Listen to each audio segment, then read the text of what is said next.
अब एक दिन की कथा सुनाते हैं कि आज भगवान द्वारिका में पहली बार अति प्रसन्न मुद्रा में बैठे हैं। आज ठाकुर जी इतने प्रसन्न हैं कि उनकी प्रसन्नता की सीमा नहीं है।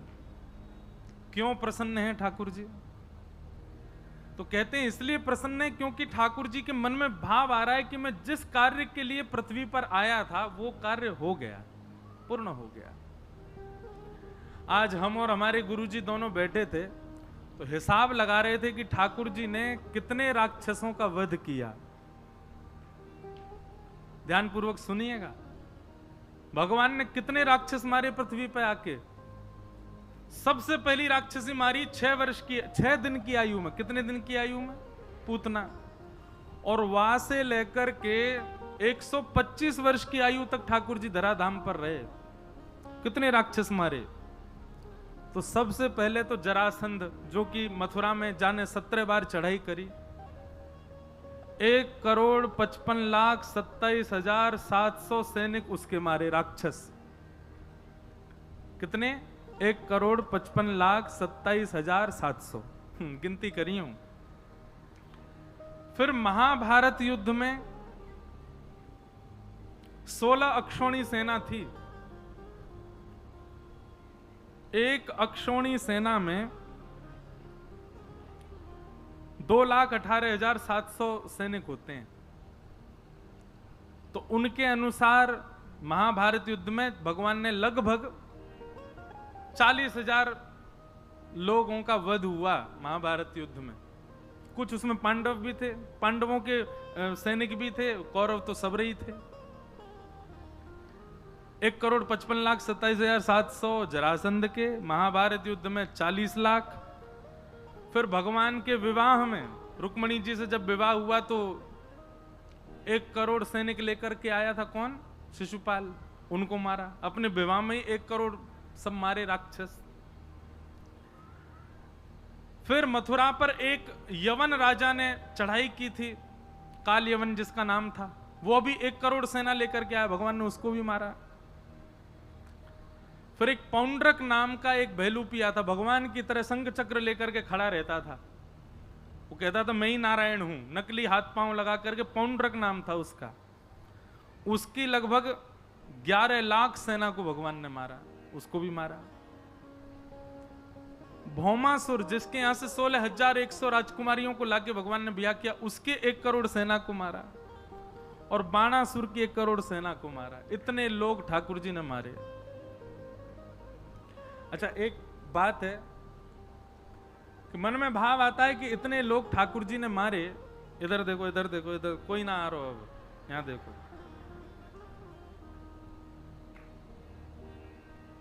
मैं कहीं भी देख सकता हूं क्योंकि मैं आपको ही देखता हूं, मैं कहीं नहीं देखता, इसलिए मुझे ये देखो बस। अच्छा, ये सब संख्या सुनकर के आपको लग रहा होगा बहुत ज्यादा है ना, हैं? 1,55,27,000 जरासंध की सेना, 1 करोड़ विवाह में मारे, 1 करोड़ कालियवन के मारे, पौंड्रक के 11 लाख सेना, भौमासुर की 1 करोड़ सेना। पृथ्वी पे भार बढ़ गया था ना राक्षसों का, उनको मारने आए थे भगवान। पर अगर आप रामचरितमानस जी सुनोगे तो वहां तो बात ही कुछ और है। वहां क्या बात है? लंका के प्रधानमंत्री हैं विभीषण जी, और विभीषण जी को संदेश आया कि भैया कितनी सेना आ रही है राम जी के साथ में, रावण को पता नहीं है।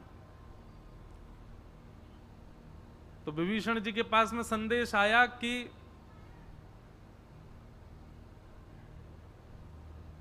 18 पद्म,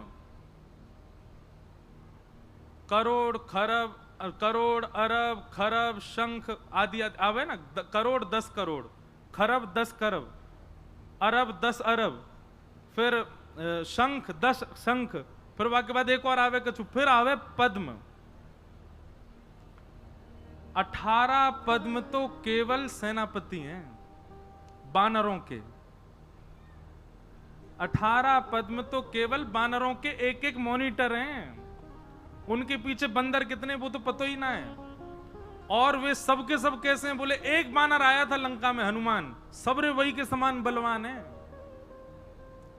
तब विभीषण जी बोले भगवान सीता जी को वापस कर दो। राम रावण योर युद्ध, राम रावण योर एवं महाभारत युद्ध हुआ, बाकी कई भगवान ने बड़े बड़े सब क्रिया करी, पर राम रावण जैसा युद्ध जीवन में न भूतो न भविष्यति, हो ही नहीं सकता। हमारे पूज्य नाना जी एक कथा सुनाते थे कि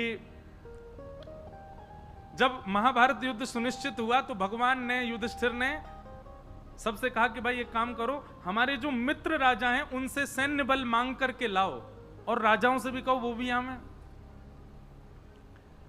तो भीम गया कई जगह पर, तो भगवान ने उसको कहा सुनो सुनो सुनो, हमने एक लंकेश बनाया था रावण मार करके विभीषण, उसको भी बोल के आओ कि भगवान श्री राम कृष्ण रूप में आए हैं, महाभारत युद्ध में हमारा पक्ष ले रहे हैं, वो भी अपनी सेना लेकर के आवे। तो जैसे शादी के कार्ड बंटते हैं ना, ऐसे ही युद्ध के भी कार्ड वितरण होते थे और राजा आदि सब आते थे अपनी सेना लेकर के। तो भीम पूरा कार्ड बना करके ले गया, पूरा एक पत्र बना के ले गया, उसमें सब बताया हमारी कितनी सेना है, हमारी विपक्षियों की कितनी सेना है, सबकी रहने की व्यवस्था कैसी है, आप अपनी कितनी सेना लेके आ सकते हैं, आपकी क्या व्यवस्था देंगे, अकोमोडेशन कैसी रहेगी, सब बात उसमें लिखी थी। भीम गए लंका, तो विभीषण को जैसी पता चली भगवान कृष्ण के सखा आ रहे हैं, मित्र आ रहे हैं, भाई आ रहे हैं, भीम ने, विभीषण ने बहुत बढ़िया सुंदर स्वागत की व्यवस्था रखी। बहुत ध्यान से सुनना, बड़ी अच्छी कथा नाना जी सुनाते, बहुत दिन बाद याद आई आज। तो भीम जैसे ही पहुंचा लंका, तो लंका में जाकर के विभीषण ने बढ़िया स्वागत किया। अब भीम को क्या था कि उसको लग रहा था महाभारत जैसा युद्ध पहली बार हो रहा है पृथ्वी पर, इतना बड़ा युद्ध हुआ नहीं है। तो वो बात बात पर कहे 18 अक्षौणी सेना, 18 अक्षौणी, विभीषण जी आप अनुमान लगाएंगे 18 अक्षौणी सेना। अब विभीषण जी आंख बंद करके सुने रहे, बोले अब मैं इसको क्या बोलूं। एक अक्षौणी सेना में 2,18,700, मतलब पूरी 18 अक्षौणी में 40 लाख लोग हुए। वहां 18 पद में तो केवल सेनापति थे राम जी के बानरों के। विभीषण जी कुछ नहीं बोले, चुपचाप बैठा, अच्छा नहीं, अच्छी बात, आप आए इतनी दूर से, स्नान ध्यान कर लीजिए। भीम बोले मैं तो सरोवर में नहाता हूं, मैं तो खुली जगह पर नहाता हूं, नदी आदि कोई हो तो बताओ, लंका में कहां जाऊं। विभीषण जी बोले 3 दिशाओं में कहीं भी चले जाओ, उत्तर पूर्व पश्चिम, दक्षिण में मत जाना।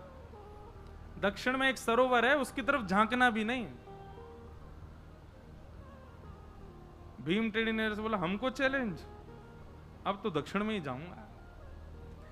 जैसे ही भीम गए तो विभीषण ने सैनिकों से कहा इसके संग जाओ, ये मानेगा नहीं, ये दक्षिण में ही जाएगा। और विभीषण जी ने उतारे अपने लत्ता वगैरह, महाराज सीधे कूदे।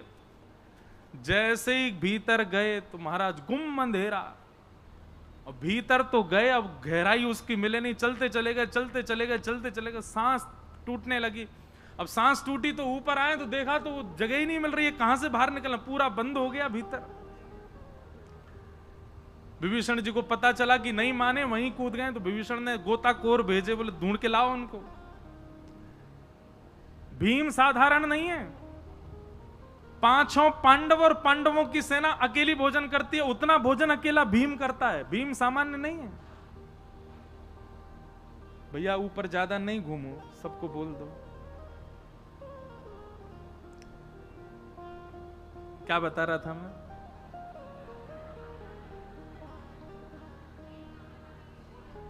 क्या बता रहा, जल्दी बताओ। हाँ, कूद गए, तालाब में गिर गए। अब सब गोताखोर ढूंढे, वो नहीं मिले। जैसे तैसे भीम को निकाल के लाए। भीम बड़ा बलवान था, सामान्य नहीं था। भीम को बाहर लाए तो बेहोश पड़ा, उसको खूब दबा दबा के उसका पानी निकाला भीतर से। जब होश में आया तो विभीषण जी से बोला, बोले ये क्या है, ये कहाँ चला गया था मैं? तो विभीषण जी बोले हमारे बड़े भैया कुंभकर्ण जी का मूड है ये, जब मर गए तो कंकाल तो समुद्र में चला गया, मूड यहीं रह गया, उसी में जल भर गया है, और तुम उनके मूड के एक आंख के छिद्र में गए थे अभी, ये तो अभी बहुत विशाल है। भीम बोला वो इंसान थे इतना बड़ा? विभीषण जी बोले आप बहुत देर से कह रहे थे 18 अक्षौणी सेना, 18 अक्षौणी सेना, बोले जितने महाभारत युद्ध में आपके और कौरवों की मिला के सेना है ना, इतने राम रावण युद्ध में नगाड़ा बजाने वाले थे, ढोल बजाते थे केवल, यहां से ये हो रहा, यहां से हो रहा। इसलिए राम रावण युद्ध का कहीं कंपैरिजन मत करना। इसलिए शास्त्रों में कहा राम रावण योर युद्ध, राम रावण योर इव। वैसा युद्ध तो वही हुआ और कभी हो नहीं सकता। तो भगवान ने आज बड़े प्रसन्न थे कि मैंने इतने राक्षसों का वध कर दिया, भूमि का भार हल्का करने आया था। अच्छा, एक बात बहुत ध्यान से सुनिएगा, जिस प्रकार हनुमान जी बलवान थे राम जी की सेना में, हनुमान जी ने अपना बल सारे वानरों को दे दिया था। मतलब सब हनुमान जी के समान बलवान हो गए थे जब राम रावण युद्ध हुआ। ऐसे ही भगवान ने जब महाभारत युद्ध हुआ, आदि आदि सारे युद्ध हुए ना, तो भगवान ने अपने समान सारे यदुवंशियों को बना दिया था। मतलब जितना शक्ति, जितना तेज, जितना ओज, जितना बुद्धि, जितनी चतुराई ठाकुर जी में थी, उतनी सारे यदुवंशियों में थी। सब यदुवंशी भगवान के समान थे। लेकिन रामचरितमानस में वर्णन आता है कि जब रावण को मार करके लौट के आए तो सारे सैनिकों ने हनुमान जी का बल उनको वापस कर दिया, सारे वानरों ने, कि आपने हमको बल दिया, हम राम जी को जिता लाए, अब आपका बल आप वापस ले लो। लेकिन भगवान ने जब यदुवंशियों को बल दिया, उस बल से इतने लोगों का वध करके भी उन लोगों ने भगवान को बल वापस नहीं किया, बल्कि उस बल का अभिमान करने लगे। अब तो भगवान कहें ऐसा नहीं करना है, भगवान के सामने सुने, पीछे जाके बोले ये तो ऐसे बोलते रहते हैं, क्या कोई बहुत बड़ी बात है क्या? हम भी इनके समान बलवान हैं, हम कुछ भी कर सकते हैं, हम जो चाहे चिंतन करें वो प्रकट हो जाती है। ये अभिमान यदुवंशियों में आ गया था। तो यहां वर्णन है, भगवान एक क्षण के लिए तो बड़े प्रसन्न हुए कि मैंने पृथ्वी के भार को हल्का किया, पर दूसरे ही क्षण उदास हो गए। अपने पुत्र और यदुवंशियों की हरकतों को देख करके भगवान बोले, बल भार कम करने के लिए मैंने इनको अपना बल दिया, और ये उसी बल का अभिमान कर रहे हैं।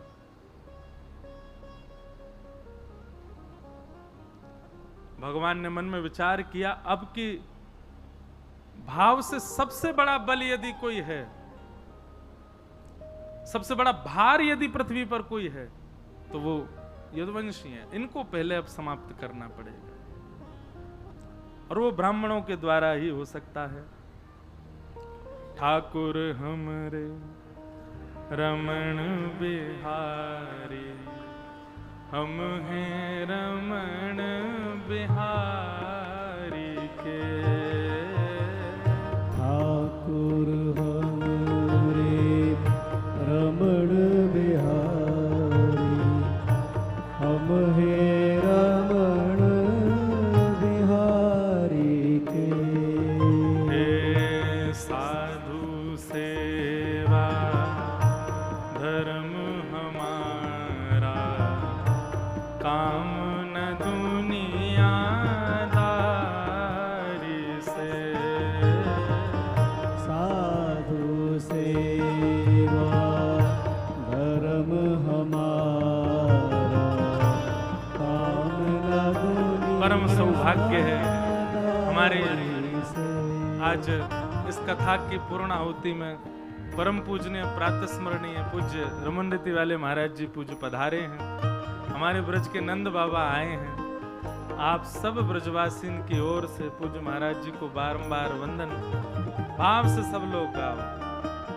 ठाकुर हमरे रमण बिहारी, हम हैं रमण बिहारी के।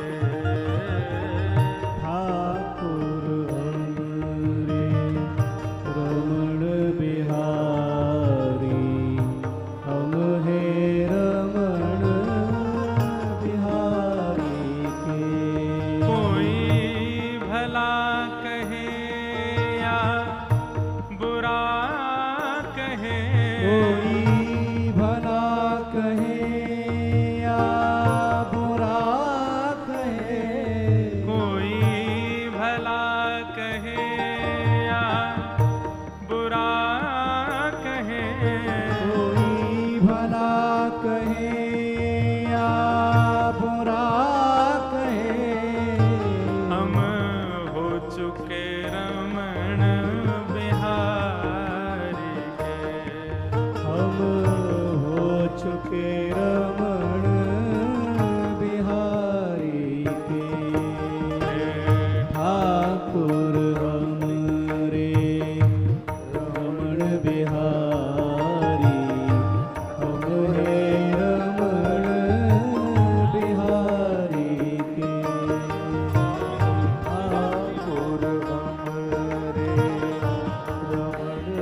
भला कहे या बुरा कहे, कोई भला कहे या बुरा कहे, हम हो चुके रमण बिहारी के, हम हो चुके रमण बिहारी के। ठाकुर हमरे रमण बिहारी, हम हैं रमण बिहारी।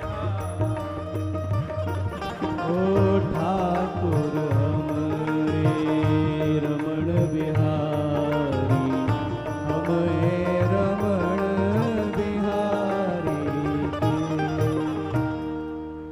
गुरु ठाकुर रमण बिहारी लाल की, वृंदावन बिहारी लाल की जय जय श्री राधे।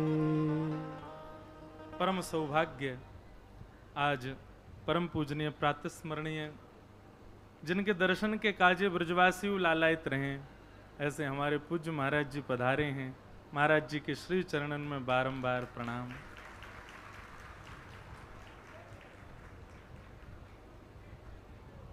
व्यासपीठ पर या बालक को सर्वप्रथम हाथ पकड़ के महाराज जी ने ही बैठाए हो द्वारिका की कथा में, और वो क्षण वो दिन हम कभी नहीं भूल सकें।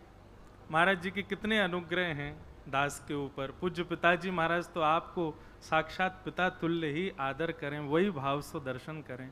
हम सब ब्रजवासी इनके तो नंद बाबा ही, हम नंद बाबा कह के महाराज जी को बुलावें। आज महाराज जी पधारे हैं, बहुत सुख की बात है। और महाराज जी मुँह को आज भी स्मरण है कि द्वारिका की कथा में जब आपने प्रथम जो आपका आशीर्वाद मिला था, उस समय जो आप श्लोक बोल रहे थे वही श्लोक अभी यहाँ कथा में चल रहा है। यह भी एक संयोग है। महाराज जी थोड़ी देर विराजेंगे तो मैं कछु कहूँ, फिर महाराज जी को हम भाव सुने। आज विश्राम दिवस है कथा को। महाराज जी या सुंदर ये 7 दिना में मत करके श्रीमद् भागवत जी को नवनीत ठाकुर जी को प्रस्तुत किया है। अब महाराज जी वहां में तुलसी दल पधरा के ठाकुर जी के योग्य बनाए जाएंगे। थोड़ी कछु चर्चा कर लें। नवयोगेश्वर संवाद प्रारंभ है रो है। गोविंद भुज गुप्तायाम द्वारवत्वाम कुरुद्वः, अवासिद नारदो भिक्षणम कृष्णोपासन लालसा। इसी श्लोक के ऊपर महाराज जी का प्रवचन हुआ था द्वारिका में। और जैसे ही महाराज जी बोल के गए, वहां से पहले मुझको ये श्लोक याद ना हो, वही दिना मैंने ये श्लोक याद किया। और आज मैं बस प्रतीक्षा कर रहा हूं, मैं मन में विचार करके बैठो मैंने महाराज जी कौन से प्रसंग में आवेंगे। सो देखो ठाकुर जी कोई ना कहीं से अपनी उपस्थिति बता ही दें कि लाल जी सुने ही रहे हमारी बात। वही श्लोक बोलवे वारो और महाराज जी के दर्शन भय कि जो महाराज जी ने प्रथम बार उपदेश दियो, जा श्लोक से आशीष दियो। तो प्रसंग यहां पर ठाकुर जी बड़े प्रसन्न बैठे हैं द्वारिका में, परंतु यदुवंशियों के भाव देख करके ठाकुर जी कहीं कहीं संकोच में आ जाते हैं कि मैंने बल तो दिया इनको, अपने जैसा स्वरूप तो दिया, ऐश्वर्य तो दिया, पर उसका दुरुपयोग कर रहे हैं। और फिर यदुवंश के संहार की कथा बस चली रही थी, अचानक से श्री सुखदेव जी महाराज ने संहार के भाव को विश्राम करके और एक अलग प्रसंग प्रारंभ कर दिया। और प्रसंग क्या है कि गोविंद की भुजाओं में सुरक्षित द्वारिका में नारद आदि जैसे संत उनके दर्शन की लालसा से भ्रमण करते रहते। हमारे गुरुदेव एक बात बता रहे थे कि नारद जी एक जगह टिकते नहीं हैं।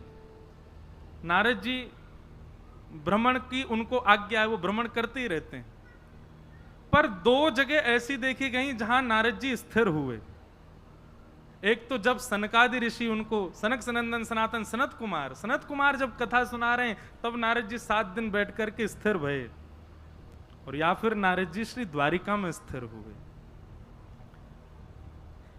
तो पूज्य गुरुदेव भगवान, पूज्य पिताजी महाराज के गुरुदेव भगवान अनंत श्री विभूषित श्री रामानुज गुरु जी अपनी एक टीका में वो वर्णन कर रहे हैं।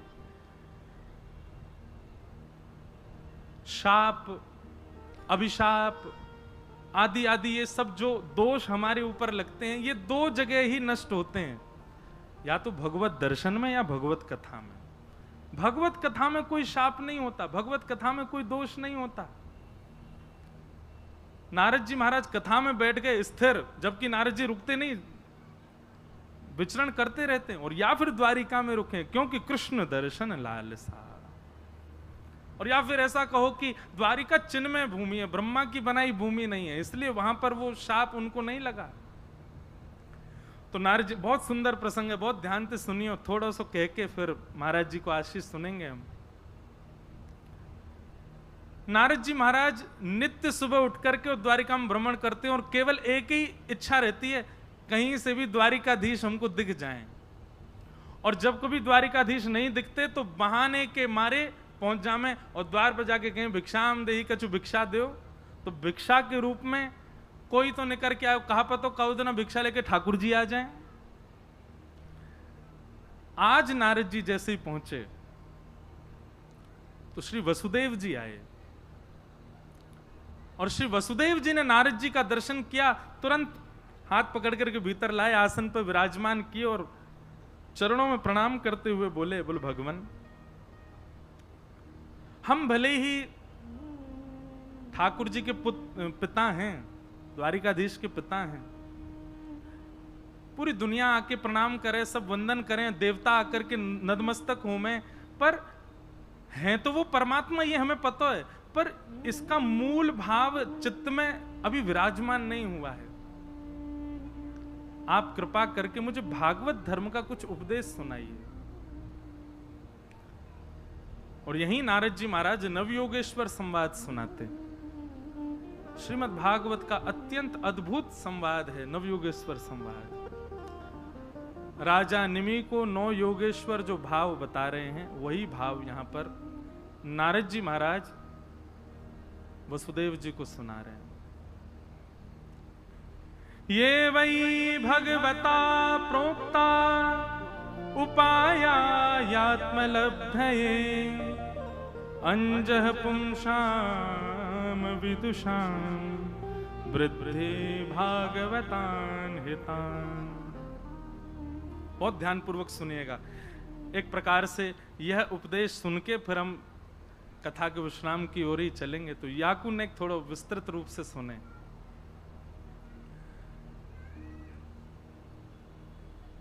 भागवत धर्म कहते किसको हैं? भगवान कह रहे हैं, मैंने अपनी उपाय के लिए, अपनी प्राप्ति के लिए जो कोई भी उपाय बताए हैं, उन सब उपायों को भागवत धर्म कहा जाता है।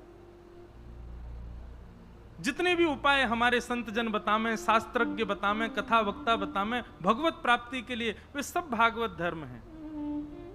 लेकिन इसमें एक विशेषण जोड़ करके कहा कि इन भागवत धर्मों के नियम पर, इन भागवत धर्म के पथ पर अंजः पुंसाम विदुषाम, यदि आंख बंद कर करके भी चलोगे तो भी कभी गिरोगे नहीं। मान लीजिए हमारे गुरु ने कोई मार्ग बताया, कथा में आपने कोई मार्ग सुना, इस मार्ग से भगवत प्राप्ति संभव है, भगवान कहते हैं कि उस मार्ग पर चलने से आप कभी गिरोगे नहीं। आंख बंद करके दौड़ो। आंख बंद करके दौड़ने को मतलब कहा है विश्वास के साथ। कोई भी नियम पिछले 7 दिनों में आपने वक्ता से सुना, आपने किसी संत से सुना, उस नियम को इस विश्वास के साथ चित्त में धारण करो कि बस अब यहां पे चल देनो है, यहां पे कोई संशय और यहां पे कोई प्रश्न चिन्ह नहीं है।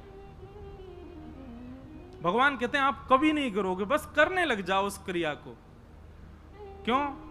कभी गिरोगे नहीं। और कभी गिर भी गए तो चिंता मत करियो, उठावे के काजे मैं ही आऊंगा, क्योंकि मेरे पथ पे गिरो है तो मैं ही उठाऊंगा।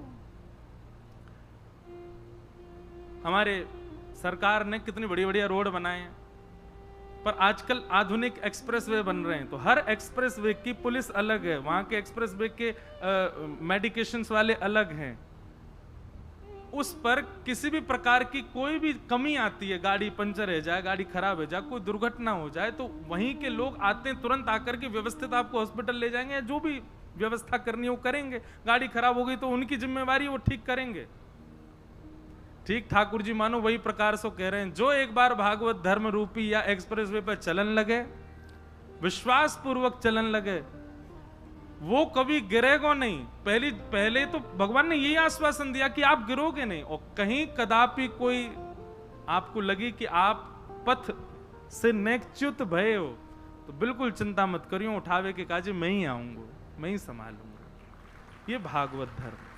अब वो भागवत धर्म क्या है, उसी की व्याख्या यहां पर चल रही है। कायेन वाचा मनसेन्द्रियैर्वा बुद्ध्यात्मना भानुषितस्वभावात् करोमि यत् सकलं परस्मै नारायणायेति समर्पयेत्। अधिकतर लोगन को ये श्लोक याद ही है लगभग। जो कछु भी करें सब ठाकुर जी को अर्पित।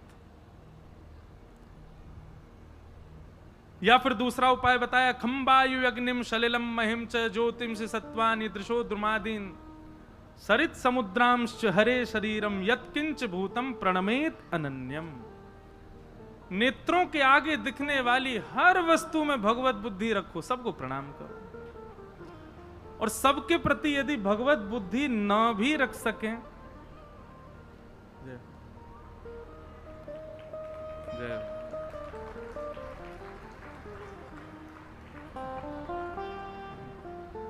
बोलो वृंदावन बिहारी लाल की जय।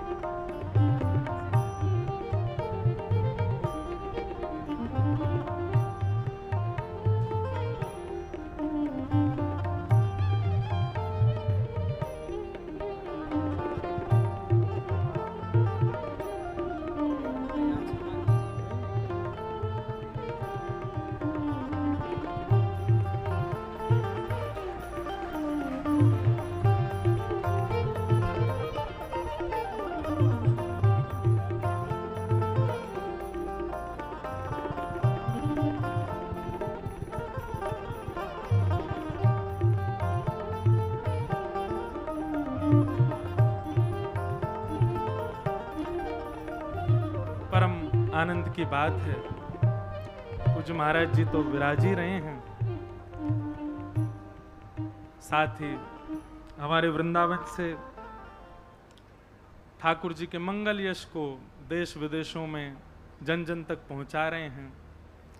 ऐसे परम पूजनीय श्री अनिरुद्धाचार्य जी महाराज पधारे हैं, आपको भी बारंबार वंदन प्रणाम।